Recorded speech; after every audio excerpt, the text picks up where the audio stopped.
నీకోసమే నా అన్వేషణ, నీకోసమే నా నిరీక్షణ, నిన్ను చూసే క్షణం కోసం కొన్ని వేల సార్లు మరణించైనా సరే ఒక్కసారి జన్మించడానికి సిద్ధంగా ఉన్నాను. సరదాగా 5 minutes క్యారెక్టర్స్ మార్చుకుందామా? బాగుందా? ఆడదాం. Okay, start. I love you.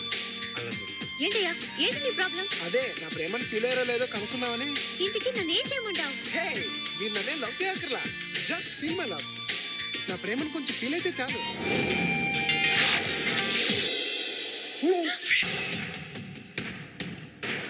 అనవసరంగా నన్ను రెచ్చగొట్టు.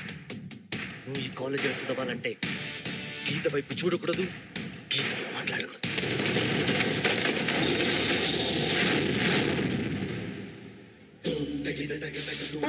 ఆమె నాకు పడిపోతాను భయమా? ఏ నీలో అంత వీకా? నీ లవ్ మీద నీకు నమ్మకం లేదా?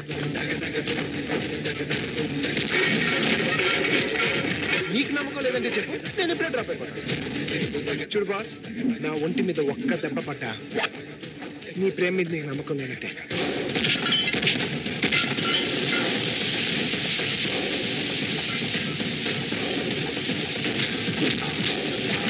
లేకపోతేనే నీ హ్యాపీగా ఉండగలను. Because I hate you. I really hate you. నేనే కదా నీ ప్రాబ్లం. నేను లేకపోతే నువ్వు హ్యాపీగా ఉండగలవుగా? లైఫ్లో నీకు ఎప్పుడు కనిపించు.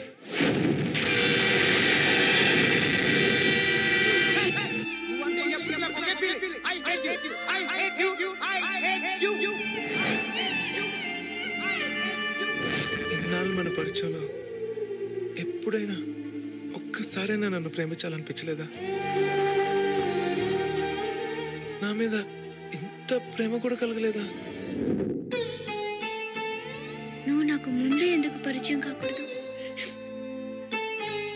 మన క్యారెక్టర్స్ మార్చుకుందామా?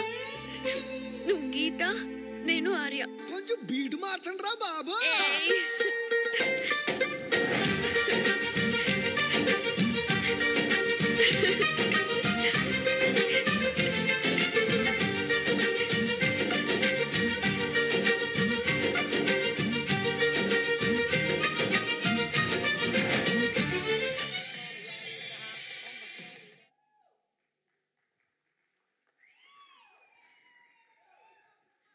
నిజంగా సినిమాలోని ప్రతి సీను, ప్రతి ఎక్స్ప్రెషను, ప్రతి డైలాగు, ప్రతి మేనరిజము ఇంకా మా కళ్ళల్లో అలాగే నిలిచిపోయింది అని చెప్పాలి.